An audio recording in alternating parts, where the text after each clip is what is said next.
There's a kind of man, a young, burning soul that crosses your path and reminds you instantly of your own hungry past. I met one such spirit. Let's call him Luca. He was the prototype of modern ambition born into constraint, driven, but lacking the critical blueprint.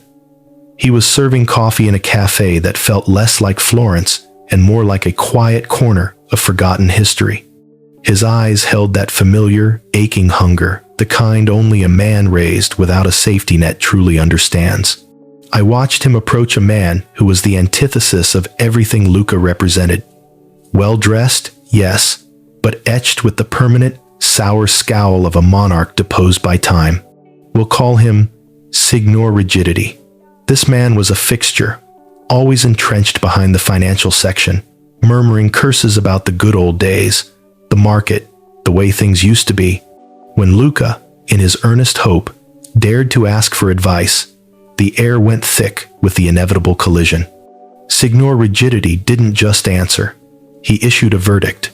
He leaned back, his judgment an audible snort of contempt.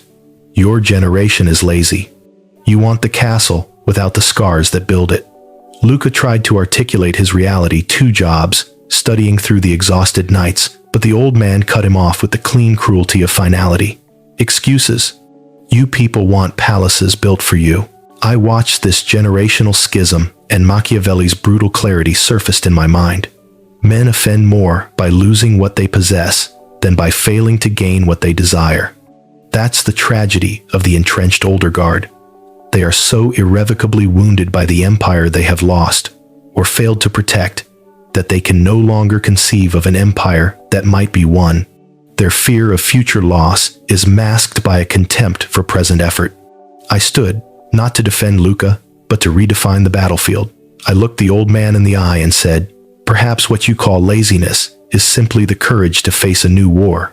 The weapons have changed, the map has evolved, but the underlying fight for sovereignty remains eternal." He said nothing, but the light in Luca's eyes shifted. It wasn't simple gratitude. It was the rare flicker of understanding, of hope.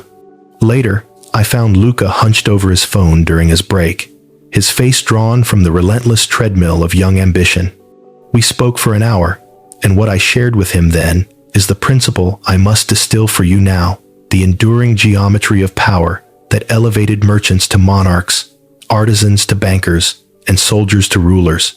It is the inescapable prerequisite to wealth. The delusion of defense without mastery. Sharpen your blade. The journey begins not with the accumulation of gold, but with the refinement of your instrument. Machiavelli specifically cautioned princes against building too many fortresses too early, or too quickly, because defense without mastery is a profound delusion. In the modern pursuit of capital, your fortress is not a bank account. It is your skill. It is the weapon you wield against the primordial chaos of uncertainty. The fatal error of the impatient majority is attempting to conquer fortune with a dull blade. They rush into the fray, chasing the latest niche or trend, mindlessly mimicking the superficial tactics of others before they have engineered their own undeniable edge. This is why they disintegrate. They have catastrophically mistaken the raw energy of ambition for the meticulous discipline of preparedness. Consider the Renaissance craftsman. He didn't dabble in 50 things. He spent years, decades, perfecting one esoteric art. The Medici didn't ascend to become the bankers of Europe by chance. They mastered accounting, negotiation, political timing, and risk analysis long before they built their empire of capital. In our hyper-accelerated era, your equivalent is the mastery of a high-income skill.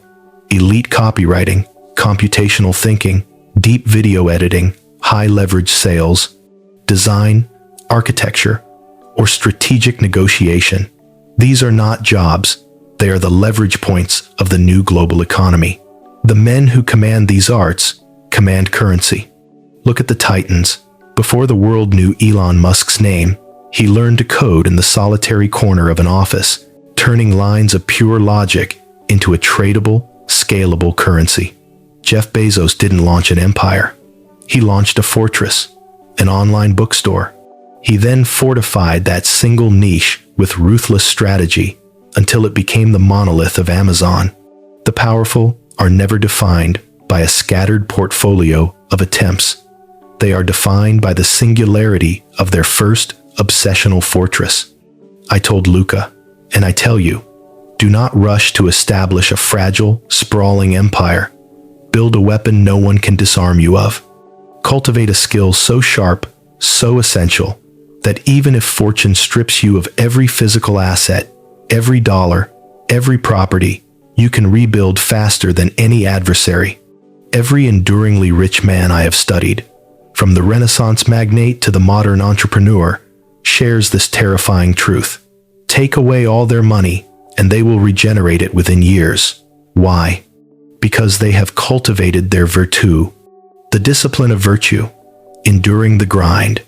Machiavelli defined virtù not as moral virtue, but as a disciplined inner force of character, the relentless potency that bends the chaotic, feminine force of fortune to the prince's will.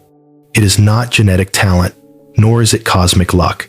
It is the stoic ability to endure the profound, invisible grind until the external world is forced to yield. Sharpening your axe necessitates enduring the years where you are completely unseen. It means perfecting the blows in silence before the world is ready for the sound of the tree falling. Most men, psychologically wired for immediate feedback and external validation, quit precisely when the exponential curve of progress is about to turn vertical. The true prince, the sovereign in his own domain, understands that patience is the highest, most violent weapon of war. So, do not envy the man who is driving a high-performance luxury car at 23. Envy the man who is forging his discipline at 23. Because 10 years from now, the first man will be a forgotten casualty of debt and distraction, and the second man will be a formidable, feared presence. The truly rich are not defined by the speed with which they acquire. They are defined by their capacity to command time. You must expand your horizon of vision. Master the fundamental skill that compounds upon itself. Your blade will not just grow sharper with each failure, it will grow smarter. And when you finally elect to strike, the world will register the sound of utter, brutal inevitability. I impressed upon Luca. You must think in decades, not in days. The impatient soul is fortune's most reliable, most favorite victim. He left that day with a subtle, essential change, not arrogance, but a chilling focus. Because once a man commits to the lifelong task of sharpening his axe, he no longer fears the forest. But mastery, as profound as it is merely the half point of the battle. For even the most impossibly sharp blade will dull, and the gold it wins will surely slip through the fingers of the careless man. A few weeks later, Luca returned. He was noticeably sharper, more focused from having embraced the discipline I had described, but there was a new shadow: anxiety. He'd started earning significantly more through freelance editing, yet he confessed that the money was simply disappearing. This is the hinge upon which many aspiring success stories break. You master the blade, you win the battle, but you cannot secure the spoils. This is why I recalled to him Machiavelli's infamous counsel: fortune is a woman, and it is necessary, if you wish to master her, to conquer her by force. He chuckled, mistaking it for a joke. I wasn't. Fortune, like money itself, yields only to those who command her, not those who merely chase her. She is magnetically drawn to the disciplined, the calculating, and the patient. If you handle her carelessly through impulse or indulgence, she will inevitably flee. If you guard her with strategic prudence, she multiplies, silently. The vast majority of people lose their wealth, not because they failed to earn enough, but because they are psychologically incapable of resisting the profound seduction of immediate pleasure. They tragically trade the geometric power of compounding for the fleeting high of consumption. They forget that every single enduring empire, from the legions of Rome to the dynasty of Rockefeller, was constructed upon one bedrock psychological principle: deferred gratification. I told Luca, your money is not revenue, it is a seed. It is grain during a famine. Each seed you eat now is a harvest you incinerate later. Warren Buffett, arguably the high priest of modern capital, made nearly 99% of his immense wealth after his 50th birthday. This wasn't because he suddenly started working harder, but because he enabled time to do what mere muscle could not. He locked his treasure away and made compounding his supreme general. In Machiavelli's era, princes protected their gold by burying it behind impossible stone vaults. Today, the vault is the market. Strategically acquired stocks, real estate, income-producing assets, and ownership stakes. The wise man does not scatter his coins across superficial fads. He builds quiet, scalable machines that generate value while he sleeps. That is the true genesis of power. The Medici family rose not by chasing temporary profits, but by lending capital strategically, allowing time to transmute predictable interest into undeniable dominance. The violence of patience. Discipline is not glamorous. The culture celebrates the conqueror's image, but few revere the silence of the investor. Patience is the single most violent act in a world addicted to instantaneous speed. I emphasize that every single time you successfully resist a trivial, pointless purchase, you are winning a critical, small war against fortune's chaos.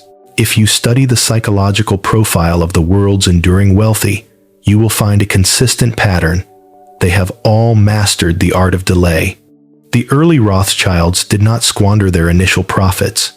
They ruthlessly reinvested them into financing wars and monarchies, securing influence and generating staggering returns while others sought personal luxury. Elon Musk lived in a rented house while building companies worth billions, not out of mere frugality, but out of a need for control. This is the hidden paradox of sovereign wealth. The more you need money to feel powerful, the less power you actually possess. When you reach the psychological state where you no longer need to touch your principal, you have finally mastered it. That's why I directed Luca to psychologically separate his wealth from himself.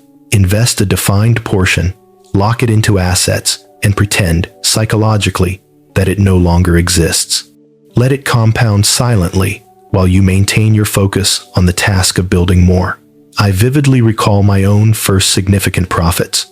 I transferred every penny into non-liquid investments and took an internal vow never to sell. From that moment, I psychologically lived as if I were perpetually broke, and that illusion became my most intense fire. Deprivation sharpens hunger. Machiavelli understood this. The prince who believes he has enough immediately stops expanding. The one who maintains a feeling of poverty, even while his assets balloon, perpetually remains in conquest mode. When I maintained the illusion that I had nothing left to lose, I worked with the pure, primal desperation of survival, even as my external portfolio expanded. That is how true wealth is cultivated, not through random greed, but through controlled hunger. Imagine the compounding effect. If you invested a highly realistic $300 every month into a broad market fund, averaging a modest 10% annual return, in 40 years, you would possess well over $1.8 million. No magic, no secret insider strategy, just brutal arithmetic and the passage of time. Yet, almost no one adheres to this. Why? Because the human cognitive architecture is wired for immediacy, not patience. They relentlessly chase short-term dopamine hits, not long-term dividends. As the Florentine secretary wrote, the wise man does at once what the fool does finally. Automation and the death of impulse. You must become psychologically ruthless with your time and your money. Automate your investments. Decide on a non-negotiable percentage, 10%, 20%, whatever you can sustain, and systemize the transfer. When your system operates consistently, without the constant, flawed intervention of your attention, fortune begins to respect you. One of my students adopted this precisely. He set an app to invest the price of a daily coffee into the market. A year later, he had earned an 11% return without ever experiencing the emotional friction of making a manual decision. That is the secret. Not brilliant timing, but consistency. When you shift your mind to think in decades instead of days, you cross a psychological threshold few ever reach. Compounding is not merely financial, it is profoundly psychological. The identical discipline that builds immense wealth is the same discipline that builds impregnable empires. It teaches you that power is derived not from speed, but from control. Luca began to apply this cold logic. He stopped agonizing over tiny expenditures and stopped chasing, flashing, ephemeral investments. Instead, he engineered robust systems. As he did this, his confidence solidified, derived not from the volume of money he possessed, but from the order he had successfully imposed upon his financial existence. That's when I told him he was prepared for the third law. For even the man who can command fortune will lose everything if he succumbs to the paralyzing sickness of fear. Luca once confessed to me, "I'm afraid of losing what I've built." That statement revealed he had successfully navigated the first two battlefields, mastery and discipline, only to arrive at the third, and most critical, the war inside the mind. Most people misdiagnose their deepest fear. They believe they fear failure, but that's rarely the truth. What they truly fear is humiliation. They fear the public judgment, the being seen as foolish, the public laughter of those who told them to play it safe. Yet, as Machiavelli starkly asserts, he who seeks to avoid all blame must renounce all power. You cannot ascend to sovereignty if your existence is predicated on securing everyone else's approval. Fear is the invisible, suffocating chain that keeps men psychologically ordinary. It whispers comfort, stability, and safety, while simultaneously robbing them of their ambition, their time, and their potential. I remember my own early career, being a carpenter, enduring the daily, quiet humiliation of a condescending manager, yet too paralyzed by fear to simply walk away.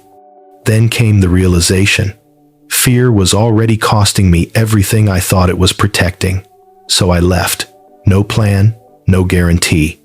That single act of confronting the fear, instead of attempting to negotiate with it, became the hinge that turned my life from servitude to genuine sovereignty. I told Luca that fortune does not reward those who desperately seek comfort. She explicitly favors those who are willing to move when others freeze. The world structurally rewards risk-takers, not because risk is inherently glamorous, but because so few are genuinely willing to assume it. The figures who become legends, Caesar crossing the Rubicon, Jobs betting his entire career on a single device, Musk pouring his finite fortune into rockets, are those who made the cold calculation that comfort was infinitely more dangerous than risk. Risk, strategy, and the duality of time. But here is the essential Machiavellian distinction. Risk is not recklessness. The prince specifically warned against gambling what you cannot afford to lose. Strategy is the calculated process of knowing which risks, which ventures, which investments, which strategic moves will open a new, larger domain, and which ones will simply close the current door forever. The foolish risk everything on a pure impulse. The wise risk selectively to expand their sphere of influence. That is the fundamental difference between the gambler and the strategist. A gambler prays for luck. A strategist designs the context for success. When you are young, your most powerful, irreplaceable asset is time. It is the one thing you can afford to spend freely, and it acts as an absolute counterweight to material wealth. Every single failed attempt is a lesson paid for with interest. This is why the young must be inherently bold. As you age, your psychological and material capacity for risk inevitably diminishes. You accumulate money, but you relentlessly lose time, and this terrible trade kills more high-level dreams than poverty ever could. When I financed my first business, I was gripped by terror. Every voice in my internal monologue screamed for me to retreat, to play it safe. But I remembered another line from The Prince. Fortune is like a furious river, and when it floods, it sweeps away everything that is unprepared in its path. I did not want to be unprepared. I wanted to build a dam before the flood arrived. So I took the risk, failed twice, systemically learned from the mechanisms of those failures, and succeeded definitively on the third attempt. That single, third success paid for every failure that preceded it. That is the geometry of meaningful growth. Risk, failure, recalibration, triumph. Failure is not a curse. It is a specialized currency. Each defeat buys a new, permanent layer of wisdom and resilience that the coward will never own. Machiavelli wrote that wise rulers must learn how not to be good, meaning they must be able to act decisively, even when the outcome is imperfect, ethically messy, or involves potential loss. Waiting for certainty is the singular luxury of the powerless. I told Luca directly, "You are only afraid because you are still desperately trying to protect what is small. Stop building walls around what you currently possess and start building bridges toward what you profoundly want. Fear shrinks and loses its power every single time you move toward it. Every confrontation gains you measurable territory, both internal, confidence, and external, opportunity." This principle is directly applicable to the philosophy of capital allocation. When you are young, you possess the capacity to absorb volatility.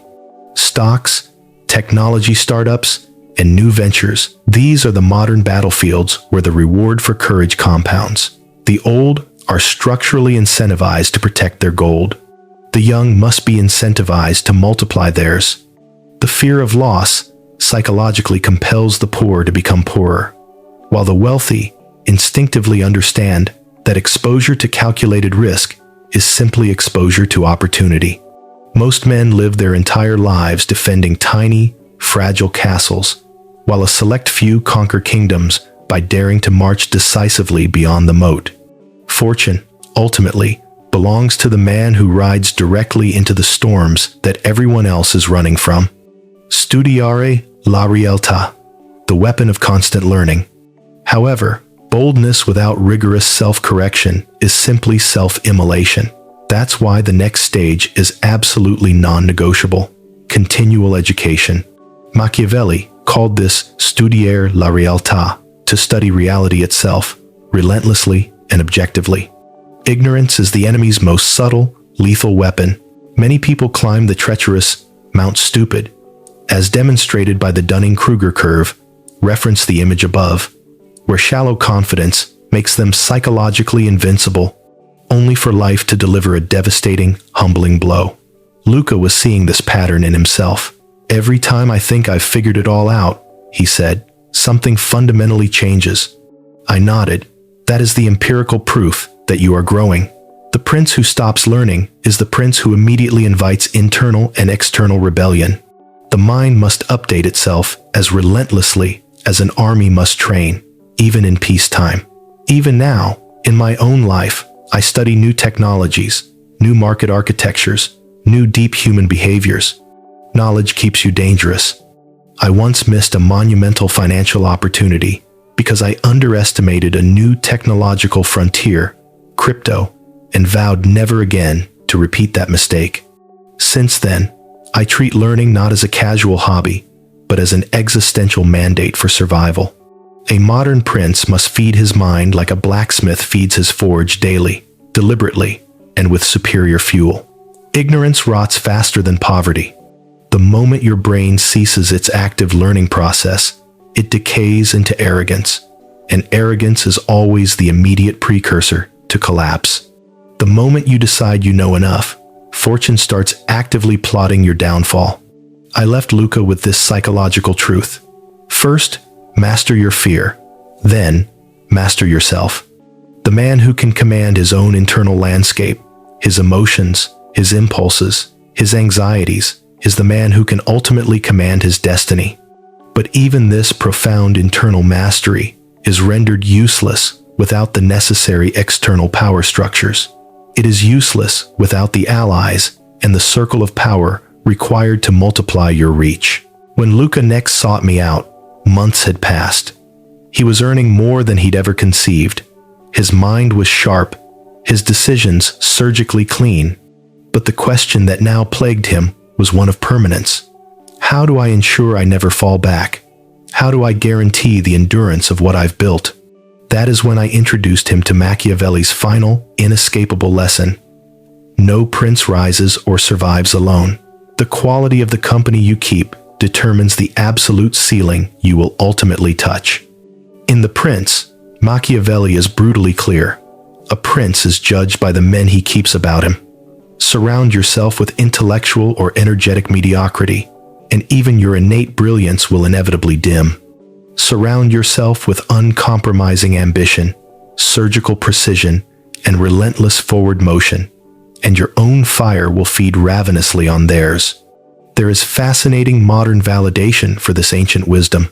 A study from the National Bureau of Economic Research found that every 10% increase in wealthy friends raises an individual's likelihood of investing and saving by several measurable percentage points. In other words, wealth is profoundly contagious. Proximity to the outcome you desire is the most powerful catalyst for achieving it. This was true in Renaissance Florence, and it is identically true in modern Silicon Valley. The Renaissance itself was not born from solitary genius, but from dense, competitive, high-level networks of extraordinary individuals. Leonardo da Vinci had Lorenzo de' Medici as a patron. Michelangelo had clients who saw his potential before the world did. Even Machiavelli himself only ascended because he strategically navigated the most powerful circles of the Florentine Republic, earning trust through demonstrated usefulness before ever demanding recognition. That identical principle holds today. The poor chase validation. The powerful build alliances. Luca had to grasp that his next critical level of growth was not about sheer volume of effort. It was about the sovereign quality of who he stood beside. The utility of proximity. You must construct your counsel, and this counsel must not be composed of flatterers, echoes, or comfort providers, but of men and women whose mere presence demands your perpetual growth. Join rooms where you feel immediately small. Attend dinners where you consciously commit to speaking less and learning more. A true prince does not need to be the loudest or the most impressive voice in the room. He only needs to be the most observant. Watch how the powerful think in abstract, long-term frameworks. Study how they spend their finite time, how they calculate risk, and how they construct their plans. Their habits are not coincidental quirks. They are highly effective blueprints. When I was in my own early ascent, I deliberately inserted myself into investment circles far beyond my actual income level. I spoke little and listened obsessively. Within months, my entire cognitive framework shifted. I began thinking in longer timelines, conceptualizing larger, structural plays. Wealth is not merely about net worth figures. It is fundamentally about perspective, and that perspective spreads through high-quality proximity like fire across a dry field. When people complain they cannot find mentors, I offer a correction. Become demonstrably useful to the people you admire. The fastest, most reliable way to enter a powerful circle is not to ask for help, but to strategically and consistently offer value. Machiavelli served the Republic by possessing a deep, irreplaceable understanding of human nature and political strategy, so useful that rulers feared to dismiss him. Usefulness is the universal key that unlocks every high-level door. Luca began to execute this. He started filming promotional content for high-level entrepreneurs and creating strategic documents for investors. Slowly, the very rooms he occupied changed. His ideas gained maturity. His language shifted from ambition to strategy. He stopped talking about making quick money and started talking about building enduring dynasties. That is when I knew he had crossed the final, irreversible threshold, from a seeker of wealth to a wielder of power. Sovereignty. The final secret. Before we parted ways, I gave him the ultimate definition of his pursuit. A statement he later told me became his operating philosophy. You do not just want to be rich, Luca. You want to be sovereign. Money is merely instrumental freedom, yes, but true wealth is the power to decisively choose your direction without the interference of fear, coercion, or external necessity. That is the profound essence of Machiavellian wealth. Not simple, reckless greed, but total control. The prince does not chase gold for superficial pleasure. He accumulates it as an operational tool to buy complete, unassailable independence. And I meant every word of this final charge. Men like you are the future. Every generation requires its new, disciplined princes, the ones who look at chaos not as a curse to be endured, but as an opportunity to structure and rule better. When the old, rigid rulers inevitably fade, as they always must, it is the disciplined, the perpetually hungry, and the fiercely learned who will inherit the earth. So, if you are listening now, remember Luca's foundational path. 1. Build your fortress. Master your niche skill until it becomes an undeniable weapon. 2. Command your fortune. Rule capital with patience and deferred gratification. 3. Rule fear. Confront volatility. Recognize that discomfort is the price of expansion. 4. Form your council. Strategically surround yourself with those who relentlessly demand your greatness. These are not merely financial laws. They are the ancient, hidden codes of power that have governed civilizations for millennia. Machiavelli famously concluded that fortune favors the bold, but his deeper, more crucial implication was that fortune ultimately stays with those who prepared for her storms. Be bold, but build. Move fast, but think slow. Invest deeply, but detach emotionally. Because, in the final analysis, wealth is not about what you superficially possess. It is about what you can fundamentally command. And when you finally reach the day where your work creates wealth, your wealth creates freedom, and your freedom creates legacy, you will understand the final, profound secret, that the greatest power resides not in money itself, but in the discipline and sovereignty that earned it. Keep building your skill. Keep learning from the wise. Keep forming your council. The empire you build in silence today will be the one others will be compelled to study tomorrow.